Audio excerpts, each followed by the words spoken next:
بسم اللہ الرحمن الرحیم۔ خواتین و حضرات، السلام علیکم ورحمۃ اللہ وبرکاتہ۔ آج الحمدللہ سورہ آل عمران کی جو مضامین ہیں تیسری تراویح کے، اس پر ہم کچھ روشنی ڈالیں گے۔ سورہ آل عمران یہ مدنی صورت ہے، مدینہ میں شریف میں نازل ہوئی، یعنی مدنی دور میں نازل ہوئی، اور اس کی 200 آیتیں ہیں اور 20 رکوع ہیں۔ یاد رہے کہ سورہ بقرہ میں قرآن کا زیادہ تر تخاطب وہاں پر یہودی تھے، اور اس سورہ میں عیسائی ہیں، اور اس صورت میں اللہ تعالیٰ نے بہت سارے مضامین اتارے، بڑی ساری باتیں ہیں اور بڑی خوبصورت باتیں ہیں۔ اللہ تعالیٰ نے اپنی تعریف اور توصیف کے ساتھ اس کا آغاز کیا۔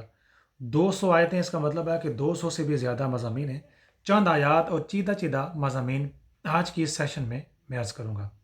اللہ تعالیٰ نے اس صورت کا آغاز الف لام میم سے کیا۔ سورہ بقرہ کا آغاز بھی الف لام میم سے، اور سورہ آل عمران کا آغاز بھی الف لام میم سے۔ الف لام میم ہو یا حا میم ہو یا یاسین، حروف مقطعات ہیں۔ اللہ اور رسول صلی اللہ علیہ وسلم کے علاوہ کوئی ہستی ان کا صحیح نالج اور مفہوم اور معنی نہیں جانتی۔ علماء نے اپنے طور پر بیان کیا، الف سے مراد اللہ، لام سے مراد جبریل، اور میم سے مراد محمد صلی اللہ علیہ وسلم۔ اللہ کی طرف سے یہ کتاب آئی، جبریل علیہ السلام لائے، اور نبی کریم صلی اللہ علیہ وسلم کے قلب اطہر پر یہ کلام نازل ہوئی۔ اور اس کا آغاز میں ملتی جلتی آیت جو آیت الکرسی، جو اٹ سیلف سورہ بقرہ کا حصہ ہے، اللہ نے آغاز کیا، فرمایا اللہ لا الہ الا هو الحی القیوم۔ اور پہلی 6 آیتوں میں اللہ پاک نے اپنی تعریف بیان کی، بڑی خوبصورت۔ اللہ وہ ہے، کوئی اس کے علاوہ عبادت کے لائق نہیں، وہ ہمیشہ سے ہے، ہمیشہ زندہ رہنے والا ہے، حی قیوم، ہمیشہ ہے، اس کی زندگی حیات ہمیشہ ہے۔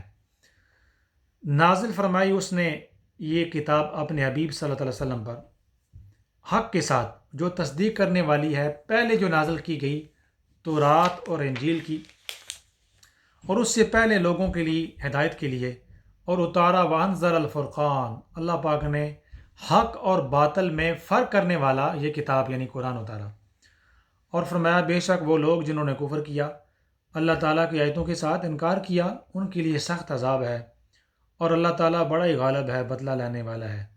آگے فرمایا کہ بے شک اللہ تعالیٰ سے کوئی چیز لا یخفی علیہ شیء فی الارض ولا فی السماء، زمین و آسمان میں کوئی چیز ایسی نہیں ہے کہ جو اللہ سے پوشیدہ ہو، جو اس سے چھپی ہوئی ہو۔ زمین آسمان کی ہر چیز اللہ تعالیٰ کی ذات پر ظاہر ہے۔ آگے فرمایا کہ هو الذی یصورکم فی الارحام کیف یشاء، بڑی خوبصورت آیت، واہ واہ، کہ وہی اللہ ہے جو ماؤں کے رحموں کے اندر، یعنی جب بچہ جب ووم میں ہوتا ہے، ماں کے پیٹ میں ہوتا ہے، اس کے اندر وہ اللہ یصورکم، کہ وہ اللہ جیسے چاہتا ہے لوگوں کو صورتیں عطا کرتا ہے، وہ بڑا، اس کے بغیر کوئی معبود نہیں، وہی غالب، وہی حکمت والا ہے، سبحان اللہ۔ اب یہ دیکھیں، کائنات میں مشرق، مغرب، افریقہ، ایشیا، یورپ، مختلف انسانوں کی شکلیں ہیں، ہم دیکھتے ہیں، اور ہر شکل دوسری شکل سے جدا ہے۔ فنگر پرنٹس، ہر ملین لوگ ہیں، اربوں انسان ہیں، لیکن سب کے فنگر پرنٹس جدا ہیں۔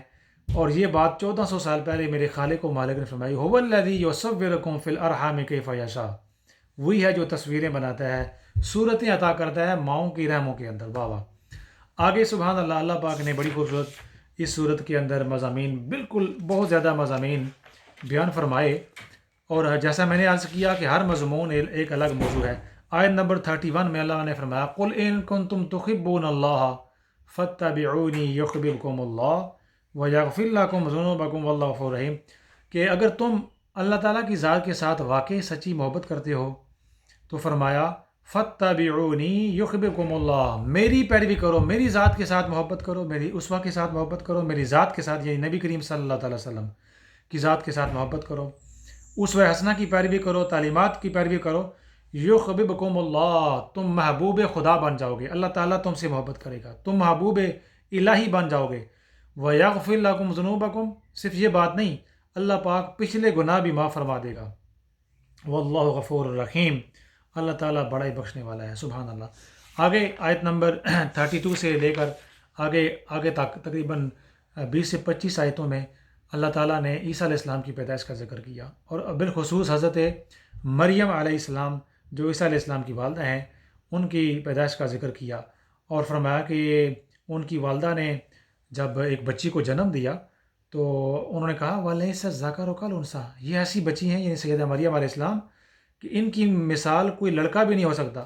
وَإِنِّي سَمَّيْتُهَا مریم، اور ان کا نام اللہ پاک نے مریم رکھا. اور والدہ نے دعا کی کہ باری تعالیٰ یہ بچی میں تیری پناہ میں دیتی ہوں، شیطان مردود سے اس کو بچا. پھر حضرت زکریا علیہ السلام کو ان کا نگران اور ان کا گارڈین مقرر فرمایا، بزرگ مقرر فرمایا. ایک دن وہ حضرت مریم علیہ السلام کی اجرے میں گئے تو انہوں نے دیکھے کہ ان کی محراب میں وہ عبادت میں زیادہ تر مصروف رہتی. وجدہ عندہا رزقا، آیت نمبر 37 سورہ آل عمران. تو انہوں نے جب مختلف قسموں کی چیزیں اور رزق پائی، دیکھا کہ یہ کہاں سے آئی ہیں، ان کا موسم بھی نہیں ہے. قال یا مریم ان لک ھذا، ہے مریم کہاں سے یہ تمہارے پاس یہ ایسا رزق آیا، انواع و اقسام کے پھل فروٹ آئے ہیں. قالت ہوا من عند اللہ، آپ نے فرمایا کہ آپ نے عرض کی کہ یہ اللہ کی طرف سے ہے، اللہ نے تحفہ بھیجا ہے. ان اللہ یرزق من یشاء بغیر حساب، اللہ تعالیٰ جسے چاہتا ہے رزق بے حساب عطا کرتا ہے. سبحان اللہ. تو یہ آیتیں ہیں، جب انسان کی تلاوت کرتا ہے، ان کا ترجمہ دیکھے، ان کی تفسیر دیکھے تو من راضی ہوتا ہے کہ کیسے اللہ پاک نے کیسی کیسی مخلوق بنائی، کیسا کیسا رزق عطا کیا، اور کیسے اللہ پاک کے محبوب بندے اور بندیاں ہیں. آگے اللہ پاک نے عیسیٰ علیہ السلام کی پیدائش کا ذکر کیا اور فرمایا کہ عیسیٰ علیہ السلام کی جو پیدائش بنا باپ کی ہوئی وہ اللہ کے حکم سے ہوئی ہے، میریکل ہے، معجزہ ہیں اور بڑے بابرکت ہستی ہیں. اور وہ اس عقیدے کی کہ جو لوگ کہتے ہیں کہ عیسیٰ علیہ السلام استغفر اللہ معاذ اللہ تعالیٰ کے بیٹے ہیں، استغفر اللہ، اس کی نفی کلیتاً نفی ہوئی ہے. آگے نجران کے عیسائیوں کا وفد آیا، اس کا ذکر ہے کیسے انہوں نے مبالہ، آیت مبالہ نازل ہوئی.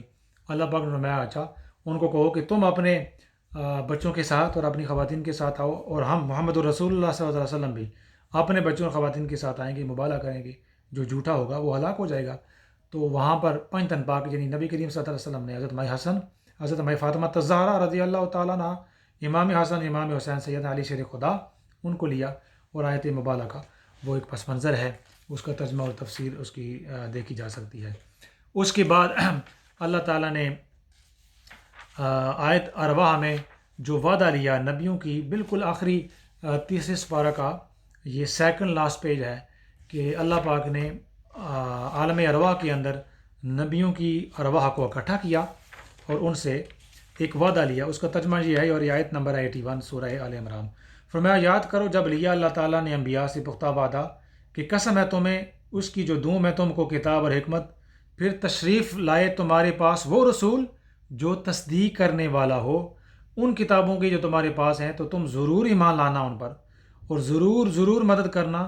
اس کے بعد فرمایا کہ تم نے اقرار کر لیا اور اٹھا لیا تم نے اس پر میرا بھاری ذمہ. سب نے عرض کی ہم نے اقرار کیا. اللہ نے فرمایا تو گواہ رہنا اور میں بھی تمہارے ساتھ گواہوں میں ہوں. اس میں نبی کریم صلی اللہ علیہ وسلم کا آمد کا ذکر کہ جب وہ رسول آئیں تو اگر تمہارے یعنی جس نبی کے زمانے میں وہ آئیں گے اس نبی پر لازم ہوگا ان کی مدد کرنا، ان پر ایمان لانا. تو سرکار کی آمد کا ذکر، سبحان اللہ، کہ وہ رسول آئیں گے اور سارے انبیاء علیہ السلام ان پر ایمان لائیں گے.